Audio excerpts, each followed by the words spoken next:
নমস্কাৰ, আপোনালোকে ভালেই আছে নহয়? ময়ো ভালেই আছোঁ বাৰু। আমাৰ ৰাতিপুৱা খাবৰ কাৰণে কি কি গোটাইছোঁ চাই লওকচোন। এইখিনি দেখিছে নহয়, সেইকেইটা আম, এইবোৰ চব ভেকুৰী গুটি, তাৰপৰা এইবোৰ কেৰেলা, তাৰপৰা এইবোৰ সৰু সৰু চব বীজ জলকীয়া, চেপেটি বীজ জলকীয়া, এইটো জলকীয়া, এইটো ভেকুৰী,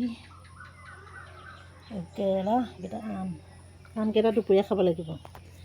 ভেকুৰীকেইটা এতিয়া ভাজি খাব লাগিব। সৰু সৰু আলুগুটিৰ লগত খাবলৈ সাংঘাতিক ভাল পাওঁ। আপোনালোকেও খাই চাবচোন এসাঁজ কেনেকুৱা লাগে। আমি কিন্তু খাই বিৰাট ভাল পাওঁ। এনেকুৱা তিতা নহয় যে ভেকুৰীবিলাক, সেইকাৰণে খাবলৈ মানে বহুত ভাল লাগে। কেনেকুৱা আলুগুটি লাগে আৰু সৰু সৰু আলুগুটি মটৰ মাহ দিলে বহুত খাই ভাল লাগে। কেৰেলাকেইটা তাৰ লগত নিদিওঁ বাৰু, তিতা বেছি হ'ব। সেইটো অকণমান তিতা হ'লেও কেৰেলাটো দিলে আৰু তিতা হ'ব। এইবোৰ ধুনীয়াকৈ ধুই মেলি আনি থৈছোঁ, এতিয়া বনাই মেলি খাব লাগিব। জলকীয়াবোৰ চব চেপেটি বীজ জলকীয়া।